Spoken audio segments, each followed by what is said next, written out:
Hello, YouTubers. Uh, Thanksgiving Day here, 2024. There's not a whole lot to be thankful for this year. It's taken me this long to recover emotionally from the disastrous election results.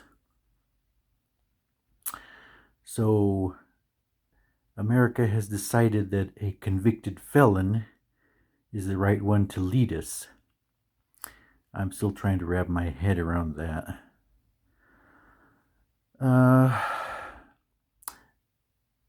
Everyone's trying to figure out what went wrong, why people would choose a habitual liar, a convicted felon, and a person who has previously tried to rig elections in his favor. I don't know if I'll ever understand the reasoning behind what made people decide to go for him. I've been hearing a lot of it was the economy.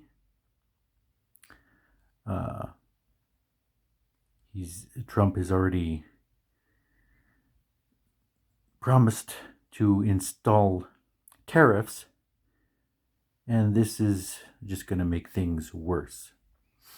A lot of retailers have already said that they're planning on raising prices to cover these tariffs because they're not going to eat the cost. We, the American people, are going to eat the cost.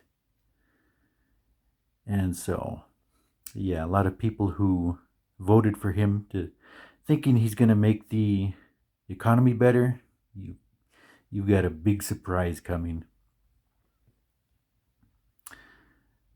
Now, another big issue is he's appointing people to important cabinet posts, and just like the first time around, he's picking unqualified know-nothings. This is going to put America in a very bad situation, especially when it comes to intelligence gathering. Terrorists are going to see this as a golden opportunity to strike America, because Trump is going to install people who are not even remotely qualified for the position. As far as I know, I think he's wanting to nominate Krusty the Clown for a cabinet position, and maybe Peter Griffin too. But yeah, this is not going to go well for America. We already know he's going to screw up. But the question is, how badly is he going to screw up this country? And I think the way it's going, it's going to be catastrophically bad. Now, I don't know how much of this his fellow Republicans are going to put up with before they give him the heave-ho. But so far they've been pretty lenient with him, letting him skate by despite all of his criminal baggage. I'm reading unscripted today, so I'll try and stay on point.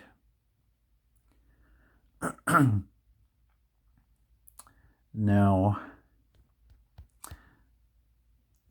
it's things are still pretty divisive in this country, and Trump is very good at managing to turn people against each other. We're reading about this all the time. Families are splitting up. Brothers are going their separate ways because Trump is such an incredibly polarizing person. You either are completely with him or you completely loathe him. There doesn't really seem to be any middle ground here on this subject. Uh, he's picked the worst possible person to help him with his journey, and that would be Elon Musk. Another person who has an incredibly huge outsized head. How long they're gonna go together before they clash, who knows? But so far they're buddy so far, and they're him and his other, can't even pronounce the guy's name. They're talking about slashing thousands and thousands and thousands of jobs and shutting down entire departments. If they'll be able to do this without too much pushback from the other Republicans, don't know. All I know is it's going to be a complete colossal train wreck. And the only ones that are going to get screwed is us, the American people. Let's see. Let me try and gather my train of thought here.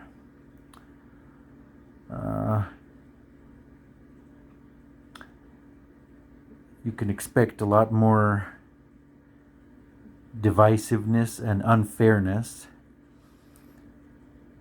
Trump has absolutely no use for fairness and compassion. And it would seem Republicans are the same way too. It's all about cronyism, deception, intimidation, discrimination. Those seem to be the Republican values.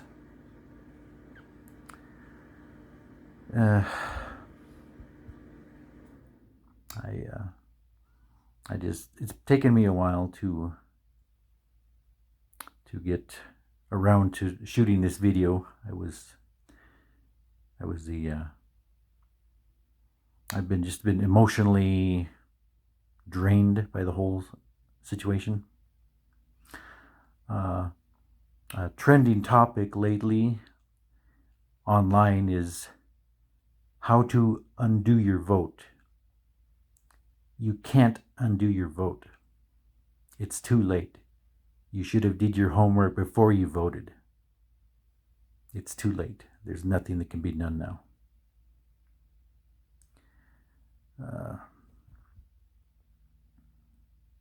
As for his promises don't mean anything.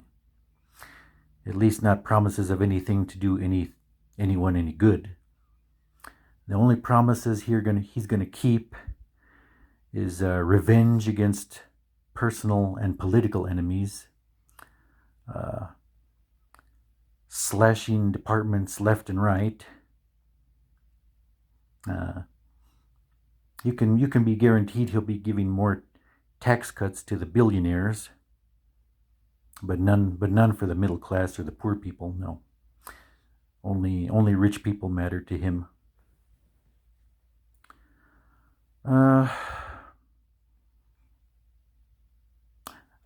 Democrats, they do bear some fault.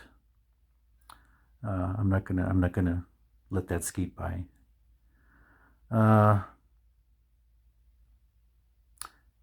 Trying to ban internal combustion engines and gas-powered lawnmowers and weed trimmers, and banning gas stoves and eliminating traffic lanes, trying to force everyone onto mass transit. That might be noble ideas, but for most Americans, they don't want that. They're not ready for that. So yeah, maybe the Democrats are pushing too hard one way, and the Republicans are pushing too hard the other way, and there is no no one was willing to meet in the middle. So, yeah, that had something to do with it too. And surprisingly, I found out just yesterday or the day before that it wasn't no landslide that Trump won by. Trump didn't even get 50% of the vote. And although he outdid Kamala Harris, it was only by 1 percentage point or so. So, no landslide. But of course, Trump being Trump, he's going to make it sound like everyone in the United States voted for him, because that's his personality. Massive ego. And those are, you can't really run a country with a massive ego. You got to think about the people you're leading. You can't be thinking just about yourself. I think I've gotten everything I wanted to off my chest now. For now, this is going to be my last political video. So I will bid you good day, and just try to survive. One last thing. A lot of people are regretting their vote, and they're saying, "Oh, we'll just do differently next time." There's not going to be a next time. There's not going to be a next time. Trump has been screaming about voter fraud for years and years now, and he frequently muses about dictators and dictatorships. Trump is definitely going to try and establish himself as a dictator and America as a dictatorship. He will do that. Mark my words. So, what America picked by a tiny margin is what we're stuck with now. And I don't know that anyone or anything can undo that. So, Election Day, I guess that was the day America died. It was pretty sad because America was a pretty good country. But it's in the rearview mirror now. There's nothing that can be done, unless the only way to stop this would be for Biden to pull a page straight out of Trump's playbook and outfox him, outcon Trump. But Biden won't do that. Biden is too weak, too ineffective. That probably hurt his chances just as much as his age. But I'm gonna end the video now, and